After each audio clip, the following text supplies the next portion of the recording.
Hello, sétimo ano, good morning, bom dia. Então vamos lá, English Class. Então a English Class de hoje é revisando o verb to be in the past, o verbo to be no passado. Então, relembrando, complete as frases com a forma correta do verbo to be no passado. Então a forma do verbo to be no passado é was e were, de acordo com o sujeito. Então tem que conjugar. Então aqui no exemplo, she é a terceira pessoa do singular. Então a forma do verbo to be no passado ficou was. Então a frase ficou she was my friend. Então nesse exercício vocês vão fazer o seguinte, vocês vão completar com a forma do verbo to be no passado, ou was ou were, de acordo com o sujeito. Então para isso vocês vão dar uma olhadinha lá naquela tabela que eu passei na primeira aula sobre o verbo to be no passado.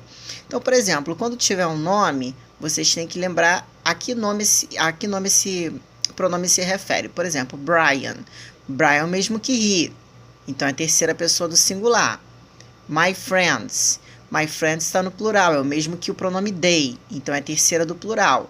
Então, dessa forma, vocês vão saber qual é a forma correta do verbo to be. É só olhar naquela tabela. Bom, transforme as frases em negativa e interrogativa usando o verbo to be no passado. Então, aqui, a frase ela já está no verbo to be no passado. Vocês só vão passar para negativa e interrogativa. Exemplo, Meg was very happy last night. Então, a forma do verbo to be para Meg é was, porque ela é a terceira pessoa do singular, o mesmo que she. Na negativa, vai repetir o sujeito, que é Meg. Ó, repete o sujeito, repete o was, não vai mudar a forma do verbo to be quando passar para negativa.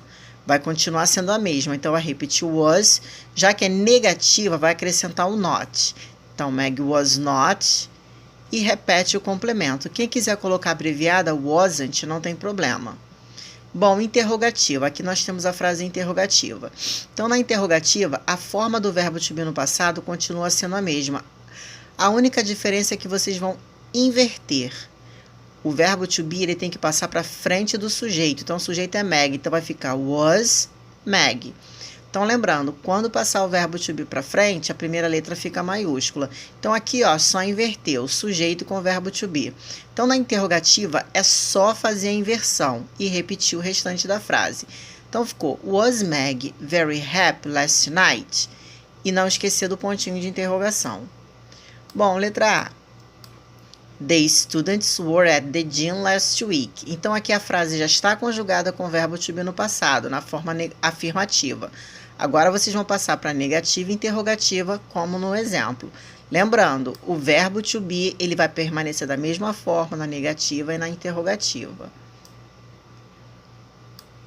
Então, aqui, the man was in London last year. He was at work yesterday. You were very sad last night. They were at the soccer field last weekend. She was at home last holiday. We were at the beach last Sunday. Bom, terceiro exercício. Passe as frases para a forma afirmativa e negativa. Então, aqui mudou um pouquinho. A frase original ela está na interrogativa. Então, vocês vão passar para afirmativa e negativa. Então, como é que vai fazer? Afirmativa. Então, na afirmativa, sempre primeiro vem o sujeito. Quem é o sujeito da frase? James and I. Então, aqui, ó, vai ficar James and I. Como é afirmativa, depois do sujeito vem o verbo to be, que é were. Então, James and I were in New York last month. Como é afirmativa, elimina o ponto de interrogação. Então, aqui vocês vão inverter. Vocês vão pegar o verbo to be e passar depois do sujeito, que é James and I. Tá? Porque na interrogativa a gente passa o verbo to be para frente, mas quando é afirmativa, o verbo to be fica depois do sujeito. Então, James and I, e depois escreve o verbo to be, o complemento. Negativa. Então, na negativa vai repetir o sujeito, James and I. Depois do verbo to be, que é were, e depois do were vai botar not. Então, not forma a negativa. E repetir o complemento sem colocar o ponto de interrogação. Então, vocês vão fazer dessa forma em todas as frases. Tá ok?